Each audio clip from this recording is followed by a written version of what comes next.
All right, so today we're diving deep into humanity's encounter with these beings called the architects. Really one of the most pivotal moments in human history, I'd say. Definitely. And we're going to be using these excerpts from a serialized narrative that you sent over. It really is a fascinating read. Oh, it's a total page turner. I couldn't put it down. Okay. Mysterious shapes appearing all over the world, ancient prophecies. And then ultimately humanity being put on trial by these incredibly advanced beings. Yeah. So in this deep dive, we're going to unpack exactly what happened and explore what it might all mean for our future. I mean, who are these architects anyway? What do they want from us? Did we pass their test? All really big questions. Huge questions. And the narrative explores those questions in such a compelling way. It really does. Right. So where do we even begin with something this big? Well, I think the best place to start is at the beginning. Okay, so back to the beginning, December 2023, New Jersey. The shapes appear seemingly out of nowhere. Yeah, people start reporting these glowing geometric formations just hovering in the sky. I mean, no one had any explanation. Definitely not like any aircraft we've ever seen. And they were silent, Mm-hmm. but their presence was disrupting radio signals. Adding to the whole mystery. And that's where we're introduced to Clara Reed, an investigative journalist, and Dr. Ravi Shah, an astrophysicist. They're drawn into this whole thing pretty quickly. They become our guides through all this, trying to figure out what's going on. It's interesting how the story presents them almost as embodying two different ways of approaching the unknown. Right. You've got Clara, driven by curiosity, just wants to uncover the truth. And then you have Ravi, who's trying to apply scientific reasoning to something that seems to completely defy logic. I mean, it's a great way to reflect how different people might react in a situation like this. Absolutely. It reflects the broader human response. And then things escalate pretty quickly. Yeah, the stakes get raised. These shapes, which are now being called messengers, they start projecting images. Visions of futuristic cities, alien landscapes. And symbols that kind of look like ancient carvings found here on Earth. And then comes that first message, prepare. Chilling. Just one word. But it throws the entire world into a frenzy. I mean, what does it mean? Are they coming in peace? Are they a threat? The narrative really captures that global tension. For sure. And it's not just the message itself, but the way it's delivered. It's like this voice that seems to resonate in your mind, not through your ears. Like bypassing our normal sensory pathways. Exactly. The messengers are demonstrating technology so far beyond anything we understand. It adds a whole other layer of fear to the mix. The story doesn't shy away from showing the chaos either. Government scrambling, communication systems disrupted, conspiracy theories running wild. It's a reminder of how fragile our world really is. Absolutely. How quickly order can descend into chaos. And then in the middle of all this, Clara and Ravi, they uncover a connection Between the images projected by the messengers. and ancient carvings hidden in a cave system in Morocco. Spirals, triangles, celestial maps, all incredibly similar to what the messengers were showing. And there's more. There's a carving that depicts a massive sphere eclipsing the sun. It's like a prophecy of the architect's arrival. It raises the question, was this all planned? Were we meant to find those carvings? Right. It's a lot to think about. And it gets even more intense because a countdown appears alongside those carvings. 7 days. The clock is ticking. The world has just 7 days to prepare for the arrival of these enigmatic architects. And nobody knows what they want. Are they here to help us or harm us? Huge questions. And it's at this point that the world comes together to form the Unity Initiative. This global coalition, tasked with figuring out the messenger's intentions and presenting a united front. Which is a lot easier said than done right. Of course. The story really shows how hard it is to achieve true global unity, especially when faced with something like this. The Unity Initiative is full of internal conflicts, political maneuvering, the constant fear of making the wrong move. It really reflects our own struggles with global cooperation. Even when we're faced with existential threats. Exactly. And I think the author uses this situation brilliantly to explore human nature. Even with this potential common enemy, our biases and distrust still get in the way. It's a cautionary tale about how we need to transcend our differences if we want to survive something like this. And the tension just keeps building as the countdown gets closer to 0. And then the moment arrives. The massive sphere. Just like in that ancient prophecy, descends from the sky along with a fleet of messengers. The scale of it, it's almost impossible to comprehend. It casts a shadow over the entire planet. And that's where we have to stop for now. But the story's just getting started. Mm. What happens next is, well, you'll just have to wait for the next part of our deep dive to find out. Stay tuned because things are about to get very interesting. I mean, the arrival of that sphere, it's just the beginning, really. Yeah. We left off with the whole world trying to process what just happened, and with the architects not, saying anything. Those divisions we talked about before, they only get worse. Right? Yeah. It's like even when we're confronted with something we can't explain something so clearly beyond our understanding, we still fall back into those same old patterns. Here's mistrust, the desire for control. Exactly. And it's not just governments and organizations. Individuals are grappling with this too, trying to figure out what it all means. Some people turn to faith for comfort. Some seek answers in science. While others get caught up in all the conspiracy theories. It's all there in the narrative. Mm-hmm. And I think it makes the story even more powerful. We see ourselves in these characters, Their hopes, their fears.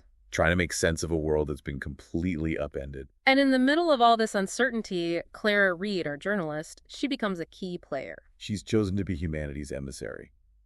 Can you believe that? It's like the architects themselves recognize something in her. Her curiosity, her ability to connect with people. And her encounter with them, it's one of the most fascinating parts of the whole story. So she steps into a messenger, and it transports her inside that massive sphere. Inside, she meets, well, a representative of the architects. I guess you could call it that. But it doesn't communicate in the way we understand. Yeah, it's not like they're speaking to each other. It's more like a transfer of thoughts, concepts, emotions. This story gets really mind-bending here. The architects, they reveal themselves as these custodians of life, beings who have been watching over countless civilizations, Guiding them. judging them. And they're doing the same with us. They're assessing whether humanity is ready to join this wider community of intelligent species. A pretty humbling thought, right? Definitely makes you rethink our place in the universe. But here's the thing. After this meeting, the architects, they leave. They depart, but they leave something behind. These markers, they're called. And they're placed at specific locations all over the Earth. Many of them at ancient sites, like Stonehenge, the pyramids, And these markers, they're not just objects. They pulse with energy. reacting to human emotions, actions. It's almost as if the architects left behind a part of themselves. A way to keep watching us even when they're gone. And as you can imagine, people have very different reactions to these markers. Some see them as gifts, a chance to unlock incredible new technologies. Others see them as a threat, proof that we're not alone, and that maybe we shouldn't be. It leads to even more division, more conflict. And then there's General Harding. He sees the markers as weapons. He wants to exploit them for his own gain. Stages a coup, takes control of a large portion of the world's military. Pushes humanity closer to a confrontation with the architects.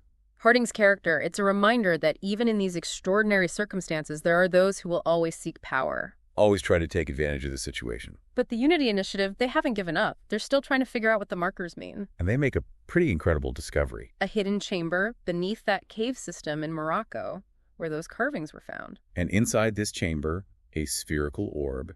which projects a holographic map of the galaxy with Earth highlighted, along with several other star systems. It's like the architects are connected to other civilizations. A whole network out there. Makes you realize everything that's happening here, it could have implications far beyond our own planet. And then the markers, they start acting up. Projecting new images. This time it's the sphere, but it's surrounded by these symbols. No one can understand them. Could it be a warning? A sign of what's to come? The Unity Initiative is racing against time to figure it out. And then that seventh day arrives. The day the architects are supposed to return. The markers are humming, that same eerie sound from before. It's Judgment Day. The fate of humanity hangs in the balance. Okay, so the world is waiting, right, for the architects to come back. And that seventh day arrives.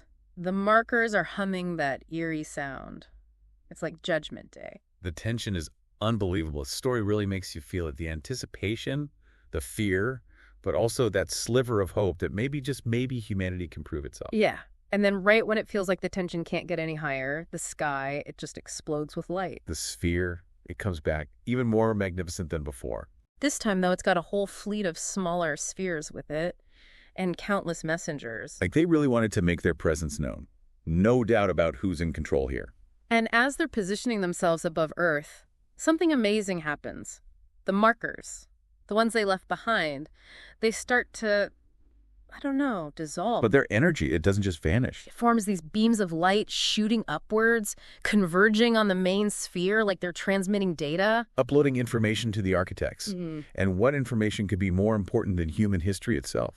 It's a pretty intense thought. Our entire existence laid bare before these advanced beings. All our triumphs and failures, our best and worst moments. The architects are seeing it all. And then silence. The whole world goes quiet, waiting for the verdict. That silence, it speaks volumes. The power of the architects. Their patience. And then finally, their voice booming across the planet in every language. They declare that humanity, we are a species of contradictions. Capable of incredible good, but also unimaginable cruelty. They see our potential, but also our capacity for self-destruction. It's a sobering judgment. And then General Harding, remember him. The one who saw the architects as a threat. He orders his forces to attack, even after everything that's happened. It's like he's proving their point, our self-destructive tendencies. I can't let go of his fear and paranoia. His actions, they push the story to a climax. It's like he's rejecting everything the architects have said, declaring that humanity isn't ready for peace. But then Clara, she makes one last plea. Uses that spherical orb from the Moroccan cave, sends a message back to the architects. A message of hope, of love, of compassion. And somehow, it gets through to them. They hear her, and they respond. Not with an attack, but with a message of their own. They acknowledge our flaws, the darkness within us, the divisions. But they also see the good, the potential for growth. They tell us we're not ready to join their community. Not yet. But they don't give up on us. They leave the markers behind as guides, as a source of knowledge. And they promise to return when we've proven ourselves. It's a hopeful ending in a way. A second chance. The architects have challenged us to become better, to overcome our differences, to create a future worthy of their recognition. And that's where the narrative leaves us. But the story, it doesn't really end there, does it? Now it's our turn to decide what happens next. Will we rise to the challenge? Will we make the choices that lead to a brighter future? What a journey this deep dive has been. Mysterious shapes, ancient prophecies, a cosmic trial, and a second chance for humanity. It's a story that really makes you think about our place in the universe, about what it means to be human. And about the choices we make, both individually and as a species. It's a story that stays with you long after you finish reading it. So thank you for joining us on this deep dive. We hope you found it as thought-provoking as we did. And that it's inspired you to think about the role you play in shaping the future of humanity. Until next time, keep exploring, keep questioning, and keep striving to make choices that will lead us toward a better tomorrow.